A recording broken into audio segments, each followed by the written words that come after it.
We often operate under this assumption, don't we, that things are solid, reliable, that our sense of self is constant. But what if the ground beneath our feet is actually shifting all the time? And the you were, say, a moment ago, isn't exactly the you right now. It kind of leads to this really fascinating question, I think, about reality itself and, well, whether lasting satisfaction actually comes from trying to grasp onto permanence, or maybe from understanding change. That's a really, really compelling way to start. And it hits right at the heart of the material you've shared with us. So welcome to this deep dive. We've tailored it just for you, the learner. Our aim here is to explore the insights packed into your text, and also the profound wisdom from the excerpts of Okay. We really want to pull out those key understandings that can, light up your perspective, but without making you feel overwhelmed. We're going for those genuine aha moments. Exactly. Yeah, it's not just a summary. We're really trying to get under the surface, uncover these fundamental ideas that might offer a fresh way to look at yourself and the Yeah. world, going beyond just the obvious stuff. Okay, so let's dive in. One of the first things that jumped out at me from Palankai was this whole discussion about, is Buddhism a religion Hmm. or a philosophy or maybe a way of life? Why is that even a debate? Well, what's really interesting, I think, is that the debate itself kind of arises from us, from our modern attempts to fit something into these neat little boxes we've already created. And to really get its essence, the text points us toward understanding the basic components of our experience, almost like taking apart a machine to see how it works. These are the five aggregates, or Khandha five: Rūpa form, Vedanā feeling, Saññā perception, Saṅkhāra mental formations, and Viññāṇa consciousness. Think of them as like the basic ingredients that make up our whole experience of, well, what we call reality. Okay, ingredients. Let's look at those. So, Rupa, form that seems pretty clear, physical stuff, our bodies, the world around us, that kind of thing. Precisely, yeah. That's the tangible bit, what you can touch or see. Then you've got Vedana, feeling or sensation. This is about pleasure, pain, or that neutral kind of feeling. It happens whenever our senses or even our mind makes contact with something. It's that immediate raw feeling of an experience. Got it. And then sana, perception. The text says this is how we recognize things, remember them. It's like our mind slapping a label on something so we know it later. Mm. The example used, the carpenter making marks on wood, that makes it really clear. Exactly. Perception puts those mental tags on things, lets us recall them. But here's a really important distinction the text makes. While perception, Sana, helps us remember past stuff, sate, which is mindfulness, is more about bringing focused awareness to now, to the present moment. And it can even recall those past perceptions, but with a really clear, discerning kind of awareness. It allows for a much deeper understanding. You know the classic story, the blind man and the elephant. Oh, yeah, yeah. It illustrates this perfectly, right? Each man perceives just one part, so their idea of the whole elephant is totally off. Mindfulness helps kind of step back, see the bigger picture, beyond just our first impression. That analogy really works. Okay. So each person's perception is true for them, for their little slice, but it's not the whole story. Perception's like a snapshot, maybe. But mindfulness helps assemble the whole photo album. Right. Now, what about Viññāṇa, consciousness? The text calls it basic awareness of sensations, mental objects. How's that different from Panna, wisdom? They sound, I don't know, kind of similar. That's a really good question, actually. They are related for sure. So, vina is just the basic knowing that something is there, a sight, a sound, a thought, just the awareness itself. But penna, wisdom, goes way beyond that. It's the developed understanding, the deep insight into how things really are. Think about seeing a red traffic light. Vina is just seeing the red color. Panna is understanding what it means, stop, danger, rules of the road, all that. The text really stresses that while basic awareness is just there, wisdom is something we have to actively cultivate. We have to work on it, refine it through practice, reflection. And it mentions different levels too, like worldly wisdom, lokiapana, for just getting by day to day, and then transcendent wisdom, lokutarapana, which sees the ultimate nature of things. Plus other terms like jnana and vijja for different kinds of deep knowing. Okay, so consciousness is the spark, maybe, and wisdom is the light that shows the way forward. Okay. And here's where it gets really practical, doesn't it? The text suggests analyzing our experience using these five aggregates isn't just some, philosophical game. It actually changes how we think, helps us be more analytical, see things objectively as they truly are, tam pen. Why is that so important for us? Well, if you connect it up, understanding these aggregates helps us take apart our usual way of seeing things. We usually see through this often distorted filter of our desires, our attachments, what the text might call a subjective view. When we don't break down our experience into these basic parts, we tend to project our wants, our fears onto everything. And that leads to misinterpretations, misunderstandings, and, well, ultimately suffering. By understanding the aggregates, we start to see the raw, kind of impersonal nature of it all. This helps us engage with the world more objectively, guided by wisdom instead of just, the fleeting urges of craving, Khandha, and clinging, Upadana. Right, seeing the building blocks instead of just the stories we tell ourselves about them. Yeah. Okay, that makes a lot of sense. So we experience the world through these five aggregates, these building blocks. But then how do we interact with the world? The text talks about six sense doors, fasadwara, and three channels of action, kamadwara. How do they fit in? It's fascinating, isn't it, how these two ideas bridge our inner world with the outer world. The six sense doors, eyes, ears, nose, tongue, body, and importantly, the mind itself, they're like our gateways. They're how we receive information from the world. They're the channels where we meet all the different phenomena, the Aramana six forms, sounds, smells, tastes, physical sensations, and mental objects like thoughts or memories. Think of them as the entry points. Okay, so that's how the data gets in. And then the three channels of action, body, speech, and mind, that's how we put things back out into the world, how we act and react. And the text connects these back to Saṅkhāra, the mental formations. Exactly right. Our mental formations, our thoughts, intentions, choices, the things that drive us, they get expressed through these three channels. The text even sorts Saṅkhāra based on these channels. Bodily formations, Kaya Saṅkhāra, lead to bodily actions, Kaya Kama. Verbal formations, Vichī Saṅkhāra, show up as speech, Vichī Kama. And mental formations, Mano Saṅkhāra, result in mental actions like planning or holding a view, Manokama. It's this constant back and forth, isn't it, between perceiving, processing, and then acting. A really dynamic flow. Yeah, it really shows how linked up our inner and outer worlds are. Wow.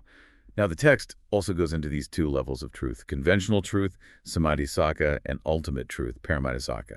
This sounds significant. Oh, it's absolutely fundamental for understanding the teachings. Yeah. Yeah. Conventional truth is basically the truth we use every day. It's based on agreement on the names and labels we use to talk to each other and, person, dog, chair, water, salt. It's the practical language that lets society function. It works. So the everyday reality we all can agree on so we can get things done. But ultimate truth goes deeper than that. Much deeper. Ultimate truth tries to cut through all those conventional labels to show the fundamental nature of reality, how things are at their core, beneath the names we give them. It looks at the underlying processes, the characteristics, not the seemingly solid things we think we see. Which naturally leads us straight into the three characteristics of existence. The tilakkhana, impermanence, anicca, unsatisfactoriness, dukkha, and non-self-anatta. These are huge concepts, aren't they?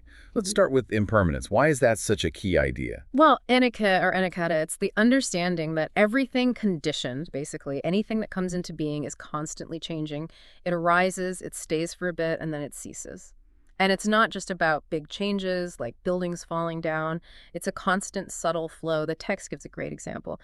Think about seeing people you love every day. They seem the same, right? Yeah. Day to day. Yeah, pretty much. But then you look at photos from years ago, and the changes are undeniable.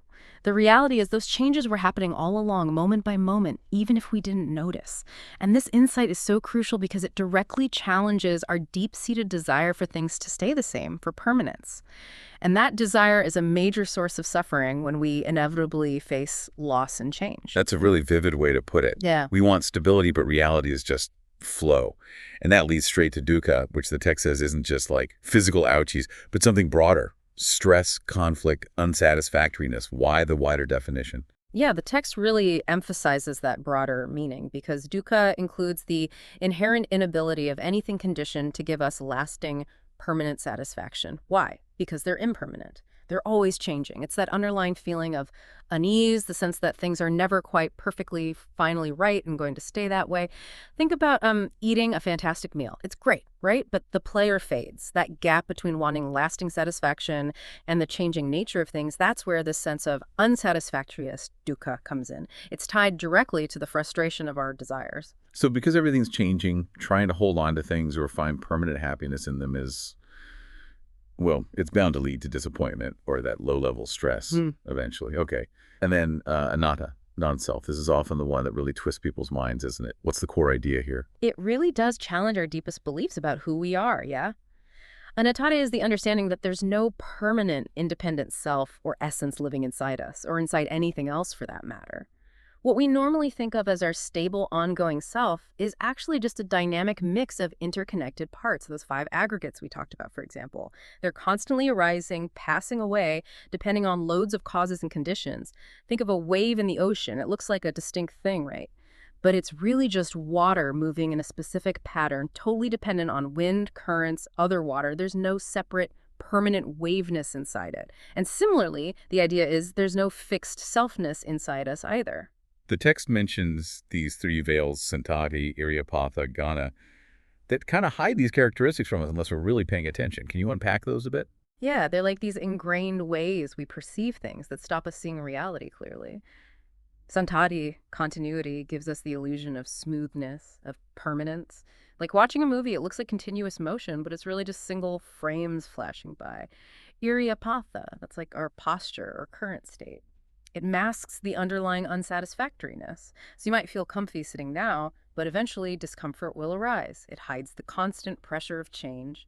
And Ghana, solidity or compactness, that gives us the false feeling of a unified, stable thing, whether it's us or an object, when it's actually just a collection of interdependent bits. It's only through mindful reflection, Saṅkhāra, that we can start to see through these illusions. Wow. So our default way of seeing actually kind of obscures the fundamental truth of things. And this understanding of non-self, it directly goes against the idea of a permanent soul sensitivity that you find in many other traditions, right? Exactly. The text contrasts that common belief in an unchanging soul or self that lives on after death with the Buddhist view of constant change and the lack of any such fixed, independent thing. Recognizing impermanence and non-self helps us loosen our grip on this illusion of a permanent self. And that's a huge step towards freedom from suffering. Okay, so everything is impermanent, inherently unsatisfactory in a deep way, and doesn't have a permanent core or self. Now, how do these all relate? How does the world work based on this? That brings us to dependent origination, paticca doesn't it? Yes, exactly. Paticca is like the operating system of reality, according to this view. It reveals how everything is intricately connected through cause and effect. It shows that nothing just pops into existence on its own. Everything arises dependently, co-arises because of a whole web of conditions that came before. And the text specifically warns against thinking of avijja, ignorance, as some kind of absolute first cause, like a creator god or something. That misses the point. It's not about one starting point, but a continuous cycle of conditions leading to effects, which become conditions themselves. So not a straight line starting somewhere, but more like a complex, interconnected network, everything influencing everything else. And while maybe listing all 12 links is a bit much for now, the key idea is that deep interdependence, okay?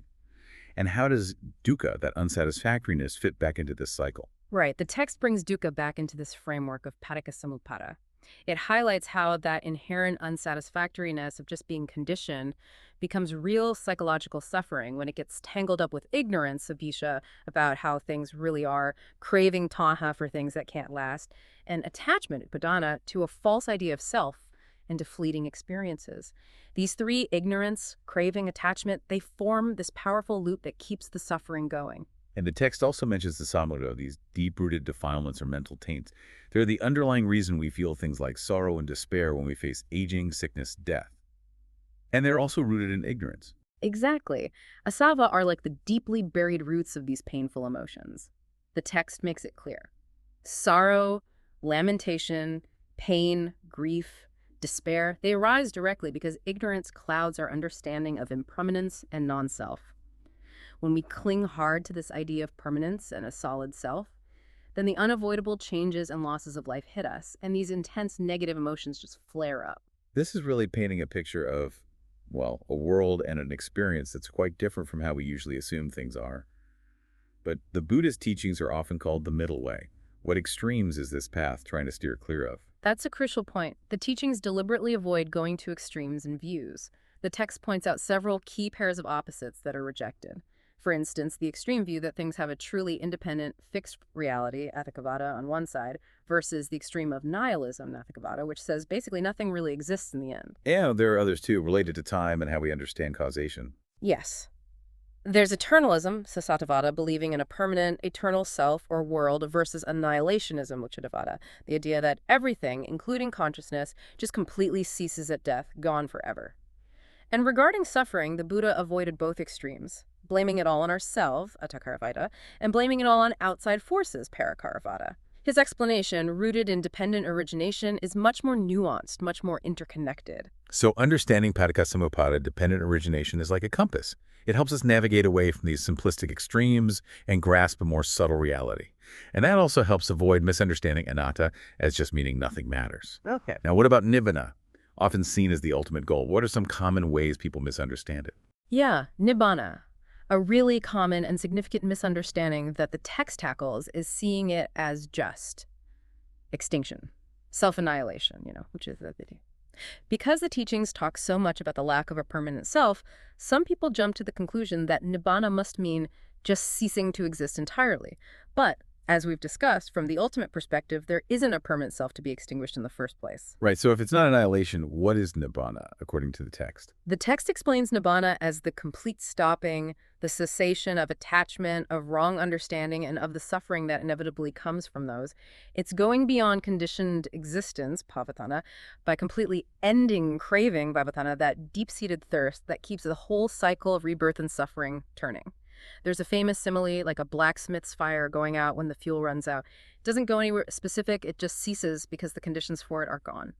Nibbana is like that, transcending all definable states. It's putting out the fires of craving and attachment, leading to a state beyond our normal ways of thinking about existence. The text even says suffering arises depending on attachment, just like fire needs fuel, and the fuel is craving. Okay, so how do we actually do that? How do we move towards this liberation? What's the path? The path laid out is the Noble Eightfold Path, Magga. It's a really comprehensive framework covering 8 interconnected areas of life and practice. There's right views, samaditi, right thought or intention, samasankappa, right speech, samavaka, right action, samakamanta, right livelihood, samajiva, right effort, samavayama, right mindfulness, samasati, and finally, right concentration, samasamadhi. And these 8 often get grouped together, don't they, into the 3 trainings, Tika 3, and linked to the 4 developments, Pavana 4. Yeah. Shows how it's all integrated. Exactly. The 3 trainings are ethical conduct, sila, mental discipline or concentration, samadhi, and wisdom, panna. And these connect to the 4 developments: developing the body and our environment, kaihavana, moral development, silapravana, emotional and mental development, satamavana, and developing our understanding, our wisdom, panapavana. The ultimate goal is to become fully developed abhavita 4 across all these aspects of being human. It really seems like it all starts with getting the understanding right, with samatiti, right view. What does the text say about how we actually cultivate that, the crucial first step? The text points to 2 key factors. First, learning from others, especially from wise people, good friends, spiritual mentors. That's called paratogosa. It's the external input. And second, engaging in wise reflection, analytical thinking for ourselves. That's Yonisamanasikara. That's the internal work. You need both. So good input from outside, and then really thinking it through for ourselves, critically. The text even lists like 10 things we shouldn't just blindly believe. Yes, it's a fantastic list, a powerful reminder to cultivate our own discernment. Don't just accept things based on reports, tradition, hearsay, scriptures alone, logical reasoning alone, inference, appearances, agreement with your own opinions, seeming possibilities, or even just because my teacher said so. Not without careful, critical evaluation. This is where faith, sada, comes in. But a specific kind, a reasoned confidence. It fuels that wise reflection, which leads to deeper understanding, which then strengthens that confidence. It's a positive loop. But ultimately, the text says, real enlightenment comes from your own wisdom, developed through that wise reflection. And the ethical side, Sila, the text contrasts that with theistic ethics, right? Saying Buddhist ethics come from understanding natural cause and effect, aiming for mental purity, not divine commands. Precisely. Buddhist ethics, based on understanding actions and results, karma, and wanting to avoid harm, kusala kampatha 10, the makarya, are presented as a rational system. It leads to mental clarity, well-being, punya, kusala, and just a more harmonious way of living for yourself and others. Okay. Now, mindfulness, sati, and concentration samadhi. The text is clear. Mindfulness isn't just memory. It's present moment awareness, no judgment. And it seems incredibly important, like it applies everywhere. Yeah, the text uses some great analogies, like salt that belongs in every dish, or a prime minister involved in all state affairs, it really highlights how essential and versatile mindfulness is. It's about intentionally paying attention right now to whatever's happening, thoughts, feelings, sensations as they come and go without getting swept away or judging them. And doing this helps us gain control over that constant stream of thoughts and feelings, stops new defilements from arising, weakens the old ones, and ultimately leads to mental purity and freedom. And concentration samadhi. In this context, it's not just about focusing hard for its own sake, is it? No, not at all. The text makes it clear that samadhi here is cultivated to support wisdom, panna, and to reach liberation. It's not the end goal itself, nor is it just for, say, worldly success or special powers, although those might arise. It talks about different levels: momentary focus, khanika samadhi, getting closer with axis concentration, ubhaka samadhi, and then the really deep states, the jhanas, apana samadhi. And it specifically mentions vipassana samadhi, the kind of stable concentration needed to do insight meditation effectively. Right. The text even mentions potentially developing psychic powers, apina, with deep concentration, but stresses again, the main goal is liberation. And it's careful to distinguish anapanasati, mindfulness of breathing, from just breath control like pranayama. Yes, anapanasati is presented as a core method for building mindfulness, using the breath as that anchor, that readily available focus point in the present. The key is observing the natural breath, just as it is, not trying to control or change it like in some other practices. And finally, the text touches on two main ways, or paths, to develop insight. Vipassana, one where insight comes first, vipassanayanika, and one where deep, calm, tranquility is built first, samathayanika. And some achieve liberation through both. Upathabhagavimutta. Right. The Vipassana path uses mindfulness primarily, directly investigating reality moment by moment.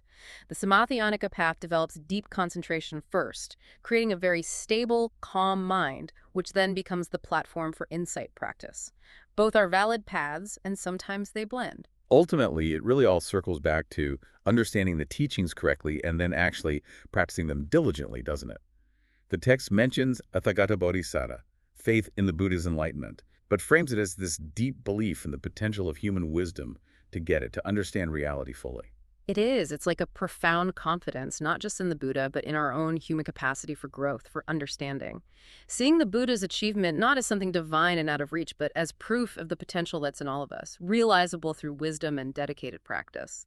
And even the community, the Saññā, plays a part, offering support along the way. Absolutely. The text briefly notes the importance of community and mutual support on this journey, even in seemingly small things, and especially in monastic life, like the Kathina ceremony. That shared practice and encouragement really matter. Wow. Okay, we have covered a lot of ground here in this deep dive. Bringing it together, maybe a few key things really stand out for me. First, that fundamental understanding of impermanence. Everything's always changing. Second, non-self, anatta, this idea that our fixed sense of I is, well, ultimately an illusion, a process. And underpinning all of it is the absolute importance of right understanding, samadhi, which we build by learning from others, but also, crucially, through our own careful, wise reflection. And that understanding is what guides us on the path away from suffering. That's a great summary, yeah. Those insights you've pulled out, impermanence, non-self, right understanding, they really are incredibly valuable tools. Tools for navigating life with hopefully a bit more clarity, more resilience, maybe less getting caught up in things.